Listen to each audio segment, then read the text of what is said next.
Radyo Pilipinas. Radyo Publiko. Radyo Pilipinas. Sa Maharlika Highway, hindi lang oras ang nawawala kapag sira ang daan. Minsan trabaho, minsan kaligtasan, at kung minsan, buhay. Kapag sira ang daan, tao ang nahihirapan. Ang Maharlika Highway ang pangunahing ugat na nag-uugnay sa Luzon, Visayas at Mindanao. So ito po nandito na. Kaya personal na bumisita si Pangulong Ferdinand Marcos Jr. sa Samar, kasama si DPWH Secretary Vince Dizon. Ang tawag po nila dito, sungkaan. Matatapos po tayo ng August. Pati po yung mga dinaanan natin kanina, maaayos din yon. Mismong mga residente ang nagsumbong sa Pangulo ng perwisyo at peligrong dulot ng sirasirang Maharlika Highway. Pupunta po kami ng center, buntis po ako. Tapos siyempre, mga lubak-lubak nga. Anong nangyari? Sumemplang po talaga. Lahat kami nasakay. Ako sir, ambulance driver ako. Ambulance driver? Oh. Lagpas 2 oras ang pagre-repair namin ng pasyente Katbalogan to Tacloban. Meron po na-experience si Kuya na may namatay along the way sa ambulansya. Dahil hindi na umabot. Nag-bleeding dahil sa malubak. Hindi namin namalayan na patay na pala. Oo. Kasi President, papakita ko lang sa inyo. Reinforced concrete na yung ginagamit natin kasi puro truck ang dumadaan. Matibay na lahat. Makapal yung semento. Mas mabilis yung curing time, mga 7 to 14 days na lang instead of 28 days. These are the reinforcements. Opo, ito na ho yung dagdag na reinforcements pa ito. Matagal nang hinihintay ng mga Pilipino ang mas maayos na biyahe. Nung bago ito, maganda pa ito eh. Oo. Naalala ko nung dinala kami rito nung father ko, tayo may Maharlika Highway.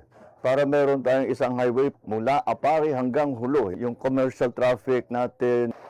Sa buong bansa, tuloy-tuloy ang trabaho.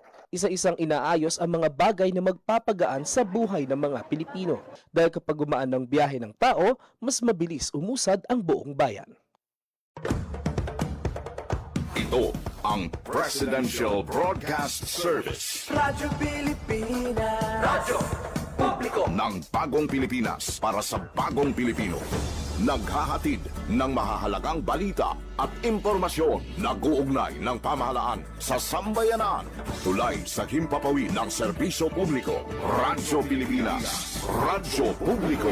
Ang boses ng Pangulo. Sa Iloilo, Radyo Pilipinas. 585 AM. Philippine Standard Time, alas 10:07 sa aga. Dali na, tukipunta ang Western Visayas. Dali na, tulibot ang mga solusyon sa problema. Pinaagi sa siyensya at teknolohiya. Sa siyensya, teknolohiya at inobasyon. Dali na, tukipunta ang Western Visayas. Dali na, tukibot ang mangugar sa rehiyon. Libuton tahibaluon ta kasaysayan kaluluran. Tukib, Western Visayas. Tukib, Western Visayas. Magpamati na sa Tukib sa Radyo Pilipinas Iloilo kada Miyerkules, Huwebes kag Biyernes alas 10 tungtong alas 10:55 sa aga. Tukib! Dali na, tukibonta ang Western Visayas. Maayong aga Pilipinas, maayong aga Western Visayas. Dali na, tukibonta ang Western Visayas. Mabuhay Luzon, Visayas kag Mindanao. Live nyo kami nga mabatian sa 585 kHz sa lisuan sang inyong mga radyo kag sa Radyo Pilipinas Iloilo Facebook page. Tukibon, dali na. Adlaw kita sang Huwebes, June 18, 2026. Welcome na sa panibago naman nga episode sang programa Tukib, ang Science and Tourism Program sang Radyo Pilipinas Iloilo. Sayang kagkulit. Ako ang inyo kaupod, Hope Tarichante. Tukib, And as usual mga kaabyanan, another day, another topic, another guest ang aton makaupod. tukib.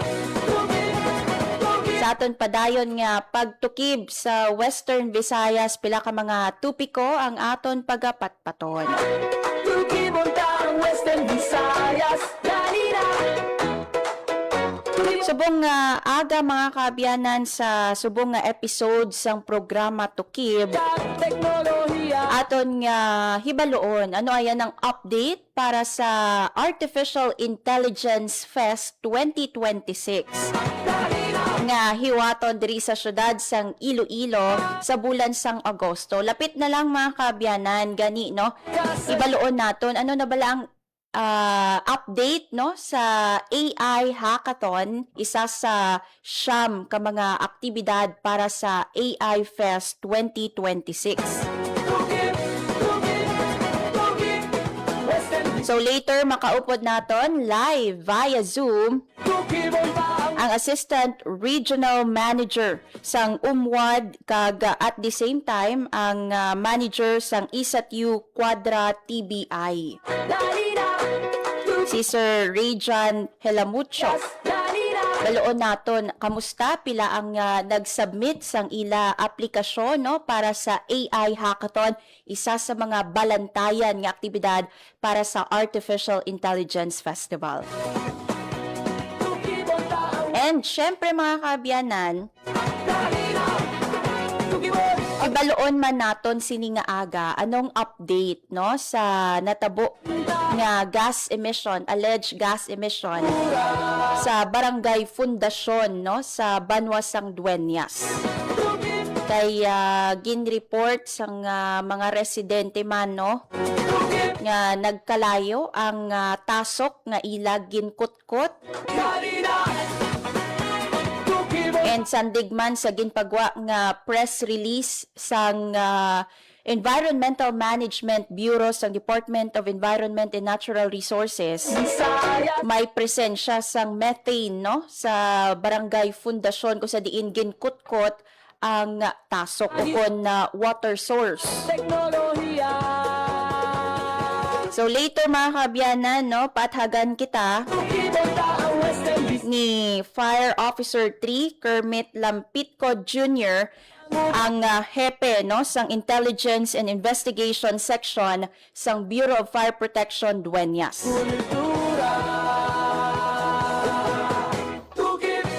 And if we still have time mga kaabyanan, ipatpaton man nato no.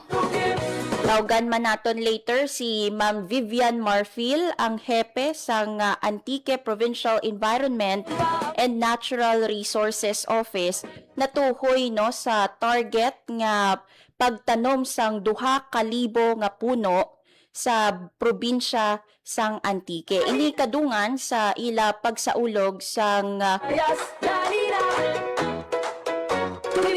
ang mga solusyon sa problema pinaagi sa siyensya at teknolohiya. Pista sang Kagubatan 2026. Diin ayhan no itanom ining target 2,000 ka fruit bearing trees dira sa may probinsya sang Antique. So jam-packed Thursday no sa aton nga programa Tukib. But before that mga kaabyanan, i-check anay naton ang lakat sang panahon and syempre no ang aton ginabantayan nga bulkang Kanlaon. Ang panahon, hibaluan ta, kanlaon bantayan, alerto kita, stay safe, stay ready, pamatian na.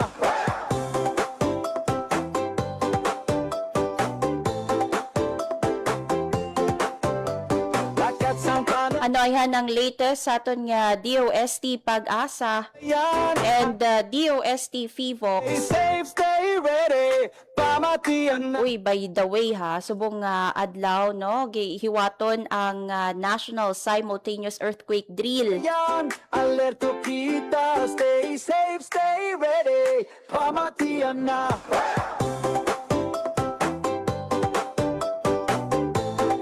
Mga kaabyanan, no, para sa lakat sang panahon, yari na sa aton nga piyak nga linya si Ma'am Leonor Silvestre sang Pag-asa Iloilo. Ma'am, maayong aga. Welcome sa Radyo Pilipinas.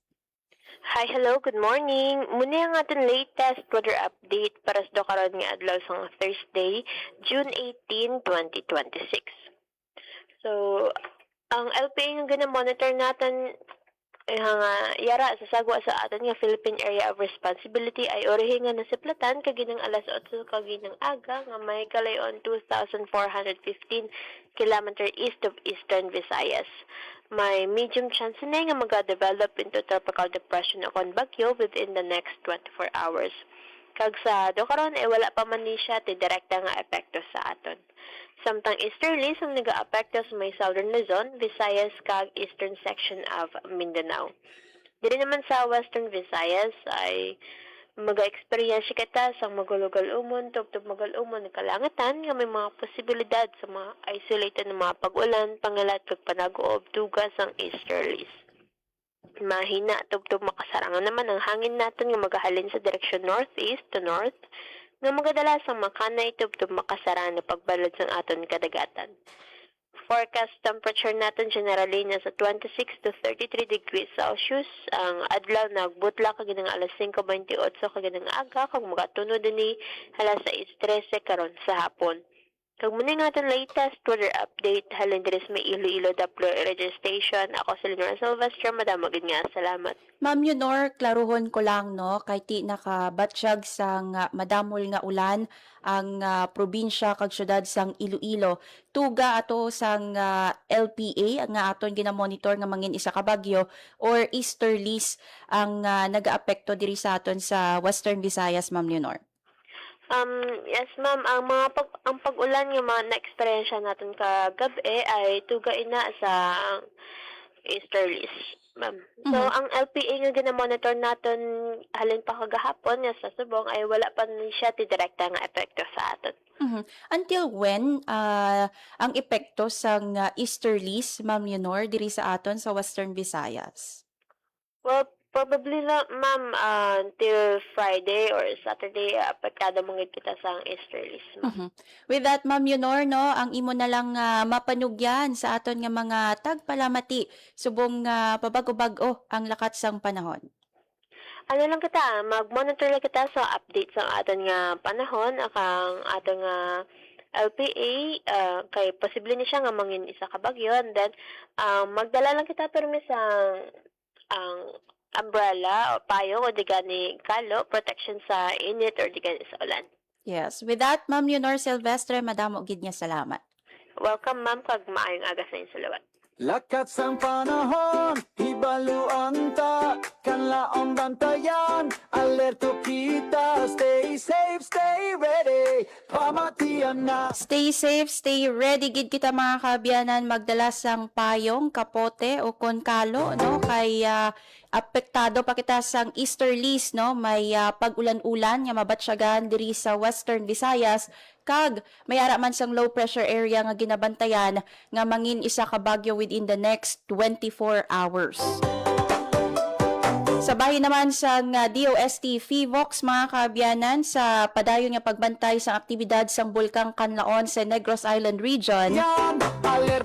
Duha ka pagbugas sang abo nga naglawig sang tubtub 26 minutes ang nabalhag sang DOST FIVOX particular sang Kanlaon Volcano Observatory sa sulod sang 24 oras. Ang volcanic earthquake naman naglabot sa Siam. Nga naglawig or lakip na dira no ang 4 ka volcanic tremors nga naglawig sang 43 minutes. Meanwhile, ang sulfur dioxide flux o kon ining SO2 o kon asupre nga ginbugas sang bulkang Kanlaon naglabot sa 2,708 ka tonelada, no, nabalhag ina kahapon nga adlaw June 17.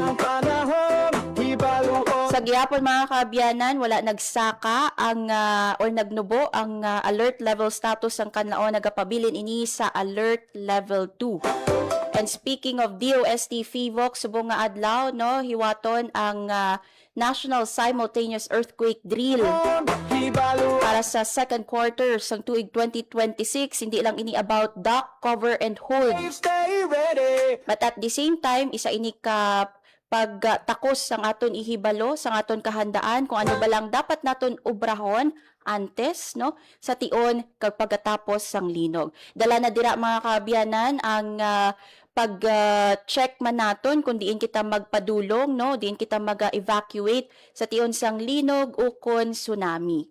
Panahon, hibaluan ta, kanlaong bantayan. So ang scenario for the NCED 2026 diri sa Western Visayas, pagatakso no ang kahandaan man sa aton nga mga healthcare personnel sa ospital, no, particular sa Western Visayas Medical Center, manang pilot area for NCED 2026 second quarter.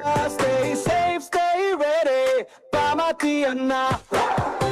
Philippine Standard Time, 10:20 sa aga, sa aton nga pagbalik mga kaabyanan. Western Visayas, dali na.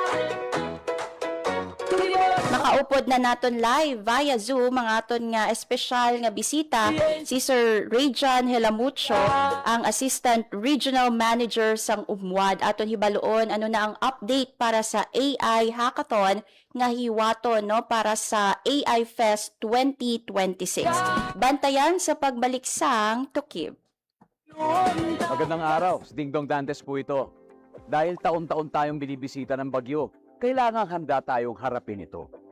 Naalala ko si Mami, meron siyang isang envelope kung saan nakatago ang mga importanteng dokumento para madaling kunin at dalhin kapag may bagyo. Ang misis ko naman, may nakahanda palaging emergency go bag na may lamang damit, gamot, pagkain, tubig at pera na kasya hanggang 3 araw sakaling kailanganin namin pumunta sa evacuation center. At syempre, ang toka ko, bago pa dumating ang bagyo, sinisilip ko na kung may mga butas ba yung bubong o ang ibang parte ng bahay na kailangang i-repair. Nakamonitor din ako sa updates ng Pag-asa tungkol sa bagyo. May kanya-kanyang responsibilidad sa bahay para sure na ligtas ang buhay. Dahil, #panatag ang may alam. Maging panatag, Pilipinas. Time to celebrate kulturang Pinoy. Tradisyon, musika, sining, literatura at iba pa. Anything and everything fun and Filipino. Ito ang Pinoy Kultura. Naalala ko, nung bata pa ako nang namamasyal kami sa Fort Santiago sa Intramuros. Ito ay ginawa noong 1571 bilang kuta o fortress ng Spanish governor na si Miguel Lopez de Legazpi. Isa ito sa mga napaka-importanting historical sites sa Maynila. Marami ang nagbuwis ng buhay dito noong kapanahunan ng mga Kastila at noong World War II nang ginamit ito ng mga Hapon bilang kulungan ng mga Pilipino at Amerikanong kanilang nahuli. Ang ating national hero na si Jose Rizal ay nakulong din sa Fort Santiago bago siya naging martir sa Bagong Bayan. Ang Fort Santiago ay sinimulang i-restore noong 1953 pagkatapos nitong magtamo ng pagkasira noong Second World War. Ang Fort Santiago ay kawasa bato na galing sa bulkan na tinipad sa present-day Guadalupe Viejo sa Makati. Ngayon, ito ay naglalaman ng iba't ibang memorabilia ni Jose Rizal at isang napakagandang pasyalan ng buong pamilya. Tara na at ating dalawin. Yan ang Pinoy Kultura because our culture is cool. Philippine Standard Time, 10:22 sa aga. Ibon ang mga solusyon sa problema. Sa gihapon mga kaabyanan, ini ang programa Tukib ang Science and Tourism Program sang Radyo Pilipinas Iloilo. And as promised mga kaabyanan, Ibon ang mga makaupod naton sini nga aga ang Assistant Regional Manager sang UMWAD kag ang ISATU Quadra TBI Manager. Aton nga hibaluon kung kamusta na ang AI Hackathon 2026, isa sa mga balantayan nga aktibidad para sa AI Fest 2026. So yari na sa aton nga piyak nga linya, no, si Sir Rayjan Helamucho. Sir, maayong aga. Welcome sa Radyo Pilipinas Iloilo. Mayong aga, Ma'am Hope, kag sa imo mga tagpalamati, kag nagalantaw sa live, no, via Facebook, no. Mayong aga sa tanan. Yes. Thank you, Sir Rejan, no, sa pag-upod sa amon diri sa programa Tukib, ang Science and Tourism Program sang Radyo Pilipinas Iloilo. And we're very excited, no, kay speaking of science, magahiwat na naman ang syudad sang Iloilo, ang Department of Science and Technology kag partner institutions sang AI Fest 2026. Excited na kami, no, kag isa sa mga ginabantayan gid ang AI Hackathon nga tatlo na ka beses nga hiwato, no, diri sa aton sa Iloilo City. For this year, Sir Rejan, kamusta na? Ano nang update, no, sa AI Hackathon after nga nagtakop ang submission o kon deadline, no, sa AI Hackathon 2026? Yes, Ma'am Hope, no, kadamo gid sa actually, no, nakibot gid kami, no, kay kadamo sang submit, no, sang ila entry, no, sa aton nga AI hackathon, no. Una binamon because of the mga cases subong, no, binamon gamay lang ang nag submit sang ila entries, no. But in total, no, because subong tuig, no, sa ikaduha naton nga paghiwat sini, no, sa aton nga AI Fest kag AI hackathon, may duwa kita subong ka categories, no, which is ang school-based category kag ang open category, no. So sa aton nga school-based category, nakalambot kita sa 34 ka mga submissions, no, from all over the country, no. And sa aton nga open category naman, nakalambot kita sa 24 submissions. Wow. From all over the country also, Ma'am Hope. Wow, kadamo, no? 34 and 24, more than 30, more than 20 ka mga submissions ang Yes. aton nga nabaton. I-clear ko lang, sir, no? Second for the national level nga AI hackathon and third for the regional Yes. kay ang first, For the no, is regional. regional, no. So sa Yes. aton nga AI hackathon this year, Sir Rejan, ma'am, balbala naton nga mas damo subong nga tuig ikumpara naton sa nagligad nga tuig nga may ara lang, if I'm correct, no, isa lang ka category last year. Yes, Ma'am Hope, mas damo subong nga tuig ang nag-submit, no, sa ila entries kag mas nationwide siya, no. Last year medyo from other regions dugamay lang ang nag-attend, no, or nag-submit sang ila nga intent to join, but subong mas damo the regions. Sir, subong nga tuig may ara na kita open category. Nga abala nagbukas kita sang open category, why is there a need, no, nga magbukas pagid kita sang another category sa sini nga AI hackathon?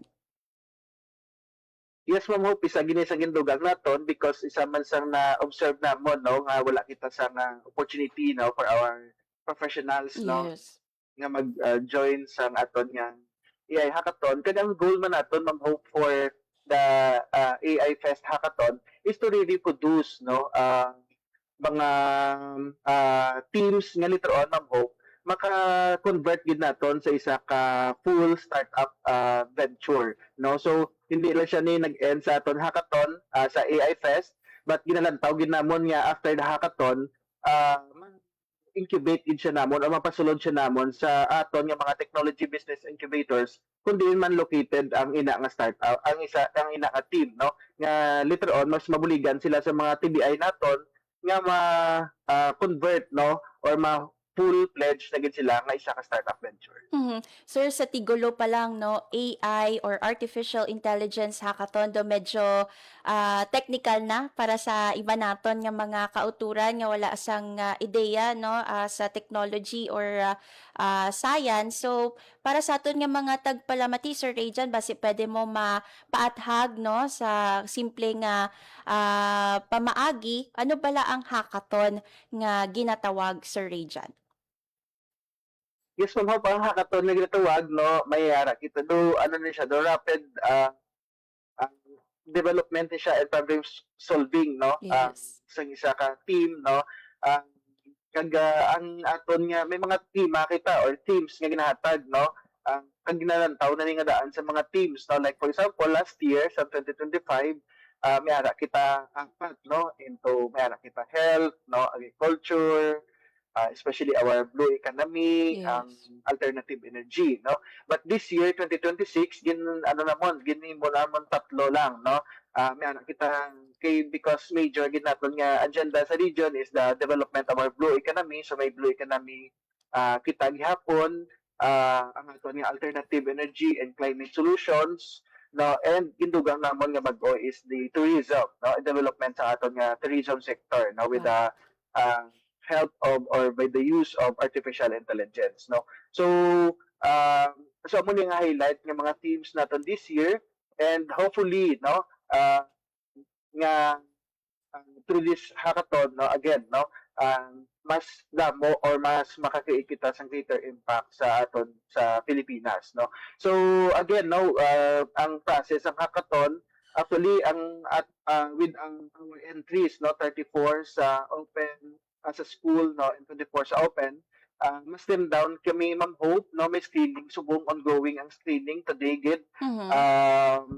May screening kita to get top 10 teams lang gid, no. Wow. From the open and from the top 10 man sa school base, no.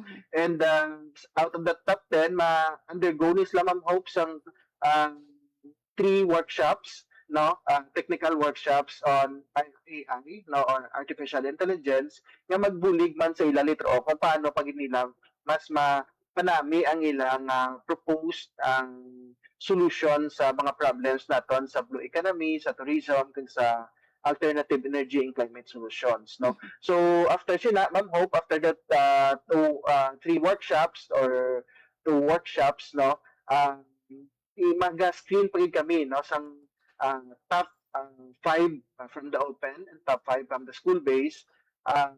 Kag amo na sila ang mag-proceed, no, sa aton nga AI Fest, nga face-to-face hackathon sa August, Ma'am Hope. Sir, i-clarify ko lang, upon sa submission nila sang ilang requirements, no, sang I believe June 15 to, no, Sir Rayjan, na-present 15, naman, na-present naman bala nila ang ilang mga AI solutions, or wala pa, or about to ano pa lang sila create sa mga AI solutions based sa mga themes naton this year? Nag-submit sila, Ma'am Hope, sa ila pa lang nga concept, na kung ano ang ilang lean area or problem ang gusto nila i-solve, and then ang ilang concept for the solution. And out of that problem and concept, subong adlaw nagakanda kita sa screening para pilion ang best nga concept or solution nga ginapropose nga gusto nila i-develop during our hackathon sa August.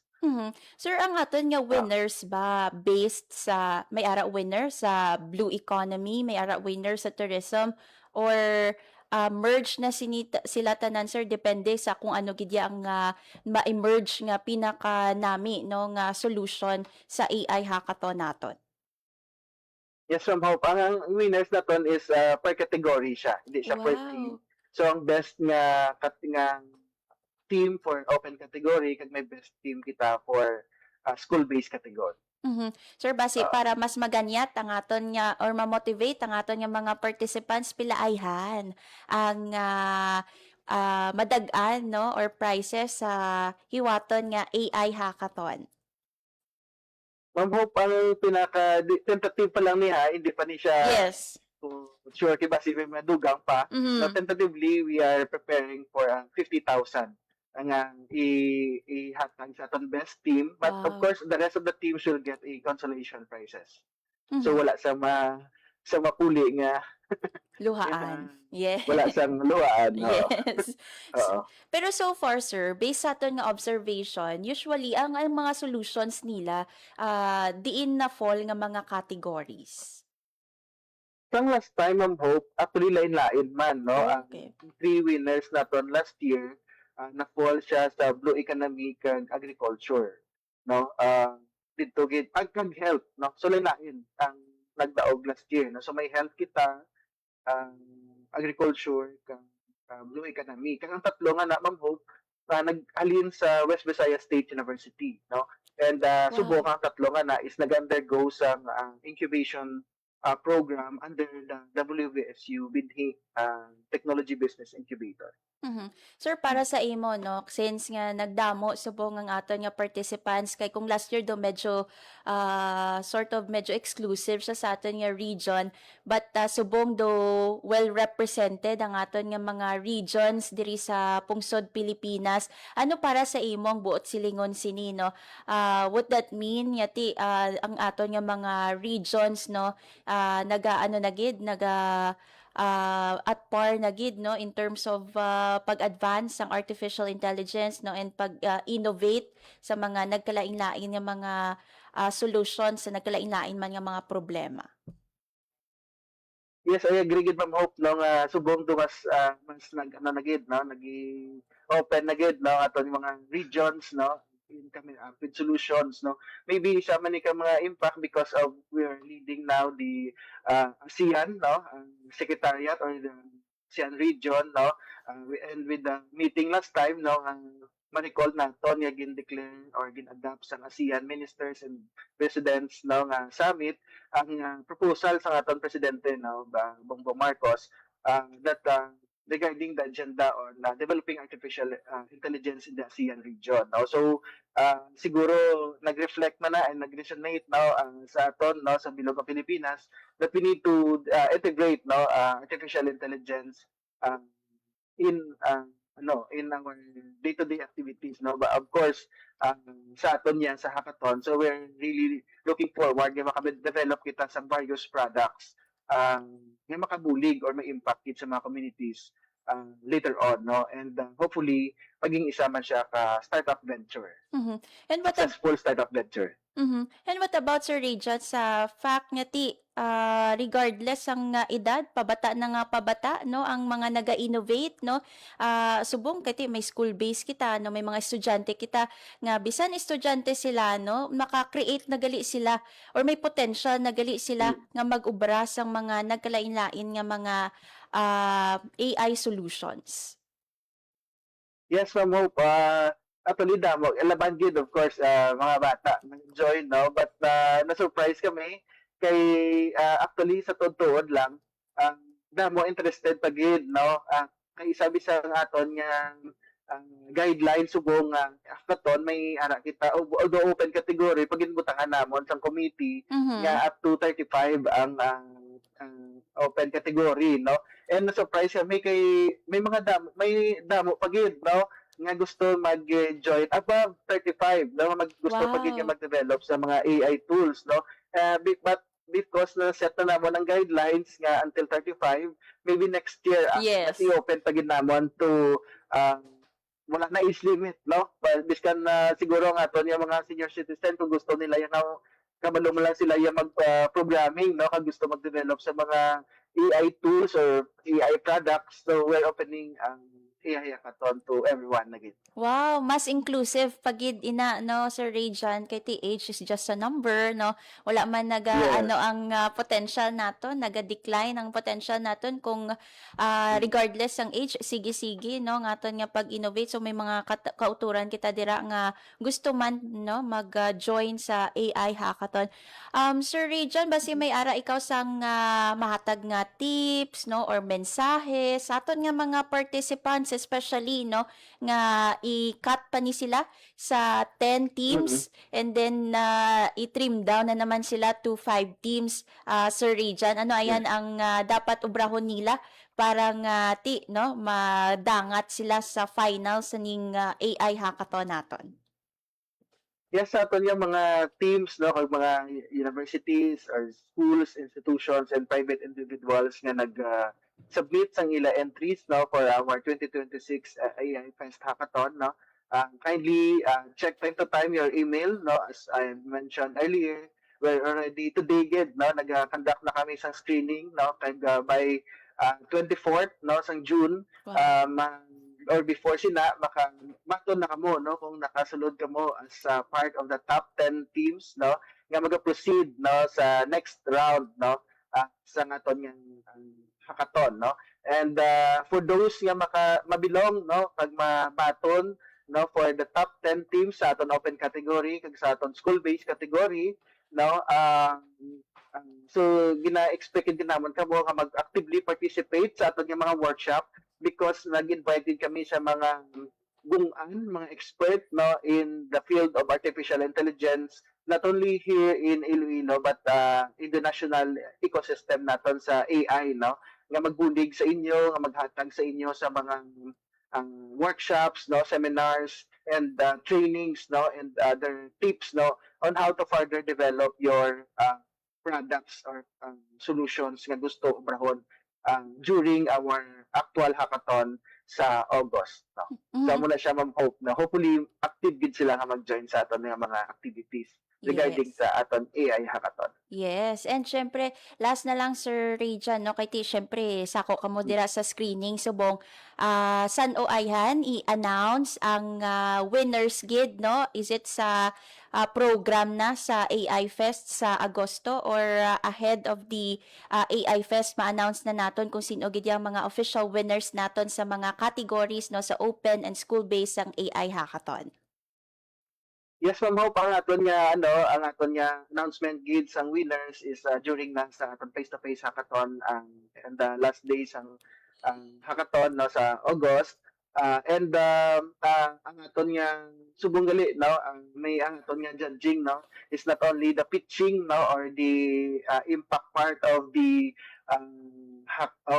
solution, no, but subong, no, aton nga mga mentors, no, will be also giving their scores, no, kung paano gid maximize ang artificial intelligence sa ilang nga solusyon, no. So hindi lang siya into like kung paano ka mag-pitch, kung paano ka mag-present sa imong idea and product, but subong nila ang taon na gid naton heavily gid ang paggamit, no, sang AI, no, tools, models, frameworks, no, sa ilang solusyon nga pag-aobrahon. Yes, after all, AI Fest ini siya Artificial Intelligence Fest. Sir Rajan, madamo gid nga salamat sa imo nga pag-upod, no? Again, diri sa Radyo Pilipinas Iloilo, isa sa mga suki, no, sang Radyo Pilipinas Iloilo. Sir Rajan, maayong aga, mabuhay po kayo. Thank you gid, Ma'am Hope, and thank you gid permi gid sa Radyo Pilipinas, no, sa paghatag sang tiempo, no, sa aton mga programs and activities, especially related sa Tukib, no, and hopefully, no, again, no, we're looking forward nga mas ma-develop naton ang AI ecosystem naton sa aton rehiyon kag sa bilog nga Pilipinas. Madamo gid nga salamat. Dali na, tukibunta ang Western Visayas. Na batian mga kaabyanan si Sir Rajan Helamucho, no, ang Assistant Manager Agi sa siyensya at teknolohiya. Dali na. ang Assistant Regional Manager sang UMWAD and at the same time ang ISATU Quadra TBI Manager. Naghatag sa aton sang update tuhoy sa AI or Artificial Intelligence Hackathon. Isa ina sa mga pioneer programs or rather pioneer activities, no, nga kabahin sang AI Fest since nga ang AI Fest dugin institutionalized na ini tuigan ng ini nga hiwaton, no. So this year ika-second for the national level, but then kumadumduman nakahiwat, no, ang DOST Region 6 ang regional level nga AI hackathon nga nangin kabahin ato sang Regional Science Week, no, or RSTW. Mga solusyon sa So iniya dugin himo na siya nga separate event, no, ang AI Fest kung sa diin sub-event ang AI Hackathon. Grabe 34 ang nag-submit sa school-based, 24 naman yan sa open category. And madamo sa mga regions naton ang nagpasakop, no, sa AI Hackathon. So balantayan gid mga kaabyanan ang AI Fest 2026 sa bulan sang Agosto. Sa aton nga pagbalik mga kaabyanan, aton naman nga istoryahan ining gas emission sa banwa sang Dueñas. sa Barangay Fundacion Dueñas, mga kaabyanan. Atagan kita sang paathag ni FO3 Kermit Lampitco Jr., ang Chief sang Intelligence and Investigation Section sang Bureau of Fire Protection Dueñas. Bantayan mga kaabyanan, no? Very quick lang diri sa programa Tukib. Magandang araw, si Dingdong Dantes po ito. Sa dami ng bulkan sa Pilipinas, dapat alam na natin ang gagawin sakaling maabutan tayo ng pagputok nito. Naalala niyo ba ang pagbuga ng abo ng Bulkang Taal noong 2020? Ang pagputok ng Bulkang Pinatubo noong 1991. Hindi malabo na maranasan natin ulit ito, kaya dapat may alam tayo. Dahil, #panatag ang may alam. Maging panatag Pilipinas. Maging fuel efficient. Planuhin ang bawat biyahe para iwas traffic. Mag-carpool para sa mababang carbon footprint at emission. Tipid na pamasahe, may savings ka na aabot sa 10%. This is a public service announcement from the Department of Energy and this station. Time to celebrate kulturang Pinoy. Tradisyon, musika, sining, literatura at iba pa. Anything and everything fun and Filipino. Ito ang Pinoy Kultura. Nowadays, to see something, all you need are a few keystrokes and you got it. But as we all know, nothing beats seeing sights in person, especially if it's all under one roof, like our own National Museum. Philippine Standard Time, 10:45 sa aga. Tukibon ang mga solusyon sa problema, pinagi sa siyensya kag teknolohiya. Sa sining nga bahin mga kaabyanan aton nga patpaton, no? Tukibon ta ang Wednesday. Ano bala ka matuod nga mayara sang gas emission or presensya sang methane, no? Dira sa Barangay Fundacion sa Dueñas, Iloilo. Kay siling nila mga kaabyanan, per report man, no, sa mga residente, may ginkut-kot, no, nga water source dira sa barangay. Kag may nagpanigarilyo, sigrab. So, i-check nato, no, kung ano ka matuod ang presensya sang gas dira sa ginkut-kot nga water source sa Barangay Fundacion, and how true, no, nga hindi ini ang first time nga may parehong incident, no, nga may nagkalayo, no, sa ginkut-kot nga water source sa Banwasang Dueñas. So yari pamatian ta, no, ang chief or hepe sang Intelligence and Investigation Section sa Bureau of Fire Protection Dueñas, si FO3 Kermit Lampico Jr. Tagpalamati.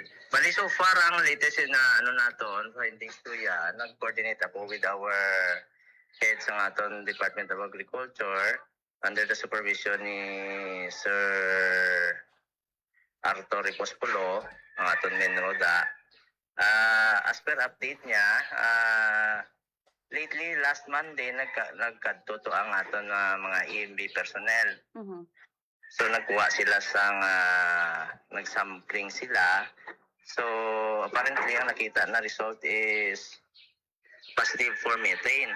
However, as to the official result, black and white, wala pa. So, sa on-site lang na testing, verbalize ang aton personnel from the EMB na positive for methane gas.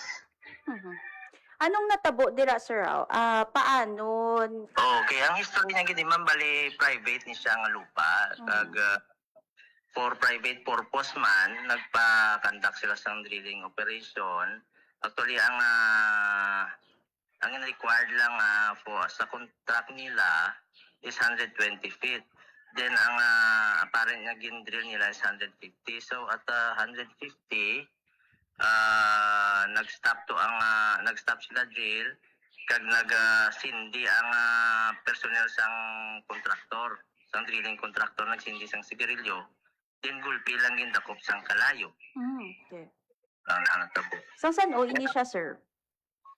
As to the date, that was few days ago. So more likely siguro mga like 5 to 6 days ago.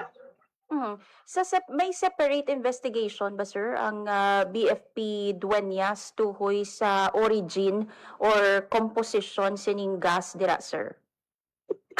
Right away, upon report di sa amon opisina, nagkadto ang aton personnel, including ang chief operation investigator. So, nag-ocular inspection lang kami. So, initially, as to the chemical involved or ang fume involved, wala pa namon during that time na identify. Then other than that, na ano man namon, na-recommend man namon to sa barangay leader na i-cordon lang anay area.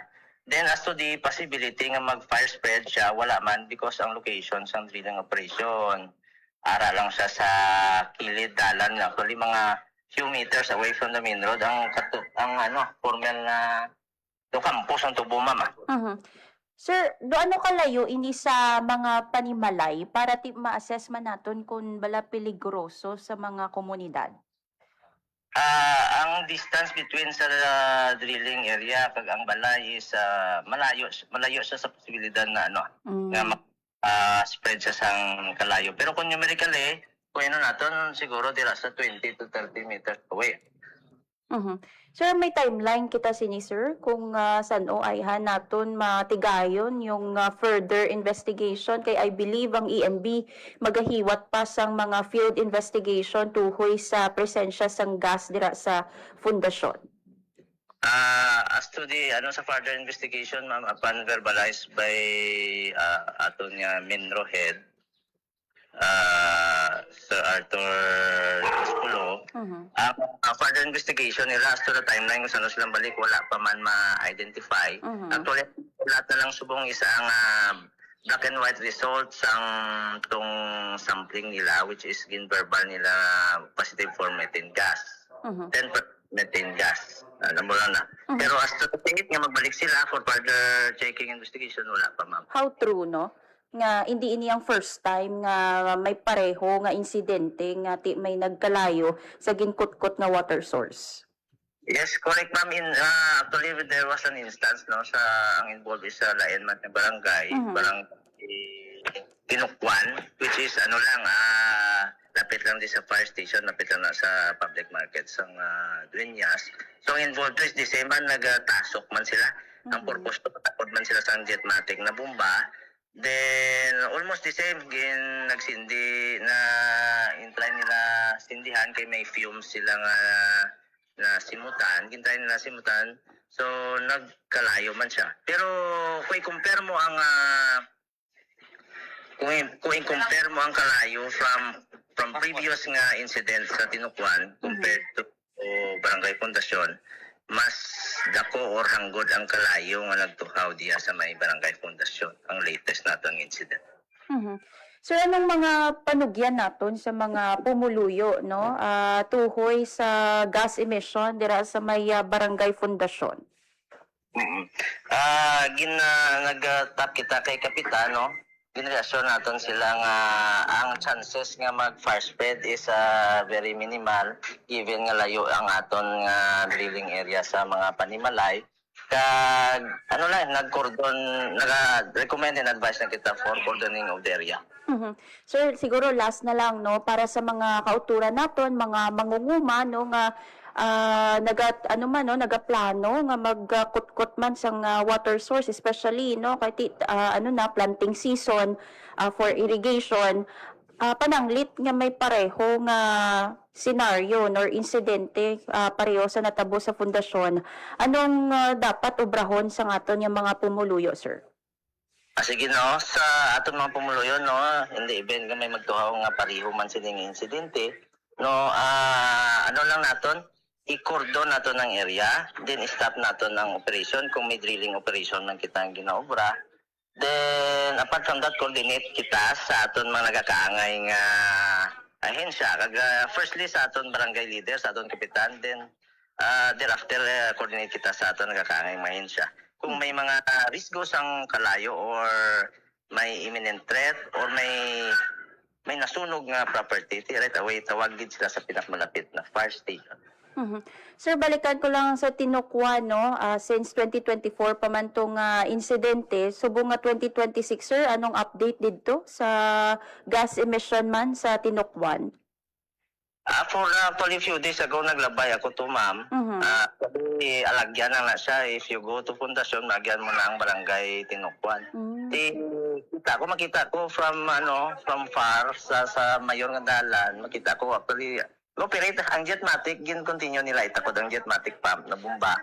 Pero kung pamangkuton mo na nagkalayo liwat or whatsoever, wala pa man report, ma'am, so far. So, wala na sa gas leak or gas emission sa area, sir? So more likely wala na siya, ma'am, gas leak or na exhaust na ang deposit sa dalom.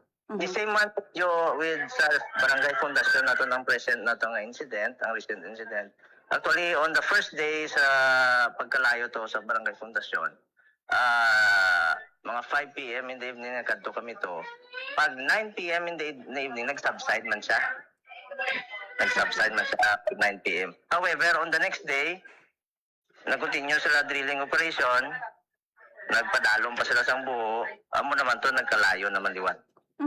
Sir, may idea kaya, sir, no? Kung anong gas ining methane, ining present allegedly, no? Dira sa may barangay Fundasyon. Ano again, ma'am? Question, ma'am? Base may idea ka, sir, no? Ano bala ining methane nga present allegedly, no? Sa barangay Fundasyon? So, more likely, siguro cost ni siya sa dahil mga fossils natin, fossils deposit. Nag-emit din sila sa mga fumes, no? Nag-emit din sila ng fumes. One of them is methane. So, lain-lain siya nga ito, natural gas sa dalom. Fortunately, in-address man dayon sa aton MB na right away na identify ko no ginman, ma'am, ang deposit, which is methane. So, methane is flammable gas. With that, sir, madamo gid nga salamat. Maayong aga sa imo. Maayong aga man, Ma'am Hope, and to the rest of your listeners, maayong aga. Radyo Pilipinas, mabuhay. Thank you, ma'am. Sir, off the record. Tukibon ang mga solusyon sa problema. Nabatian mga kaabyanan si FO3.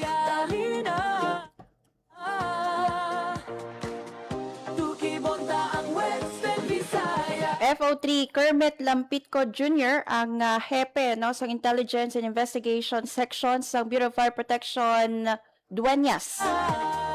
So may ara sang previous incident man, no, 2024 dira sa another barangay, no, sa Banmasang Dueñas. So ang pinaka-recent amo inang sa Barangay Fundasyon, no, subong lang bulan sang Hunyo. Sa diin again, no, may tasok, nagkalayo, no. And according sa Environmental Management Bureau, may presensya sang methane. But then, no, wala nagauntat dira ang investigasyon kay suno gani sa EMB, nagakinahanglan pa sila sang further field investigation tuhoy sa origin, no, kag exact composition sang gas nga present dira sa may area. Ang mga solusyon sa problema. So nag-coordinate na ang EMB o kon DENR Environmental Management Bureau Region 6 sa Bureau of Fire Protection Regions, Bureau of Fire Protection, no, local government of Dueñas, and also sa iban pa nga mga national government agencies ina para makapatigayon sang further study sa composition sang gas nga present dira sa lugar.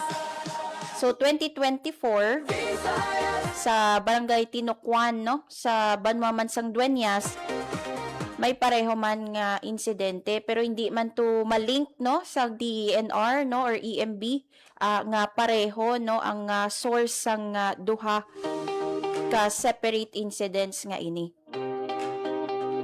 Kay again, no, kinahanglan nila sang further investigation. And as to the timeline, very fluid man, no, ang schedule sa investigasyon, no, tituhoy sa gas emission dira sa Barangay Fundasyon sa Dueñas, Iloilo.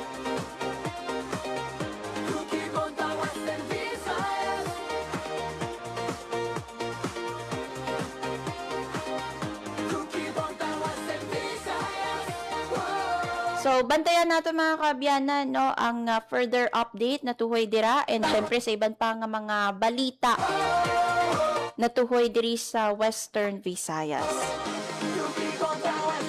Madamo gid nga salamat mga kaabyanan sa inyong pag-upo diri sa programa Tukib and sa mga nagtutok sa Facebook Live, no, kag sa radyo sa 585 AM. Ang mga solusyon sa problema pinaagi sa siyensya at teknolohiya. Gusto natin pasalamatan mga kabayanan ng aton nga mga katuwang teknikal diri sa studio. Ang gentleman from Dumanga, si Sir Alan Defante. Kag sa transmitter, si Sir John Magallanes. Gentleman from City Proper naman ni siya. Thank you man sa aton nga mga dinapit, no? Si Sir Ray-John Helamucho and si FOT Kermit Lampitco Jr. And kamo man nga mga nagtutok, no, sa programa Tukib. Madamo gid nga salamat mga kaabyanan nangin kaupod ninyo. Hope Torichante kagini ang Tukib. Radyo Pilipinas. Radyo Publiko. Radyo Pilipinas.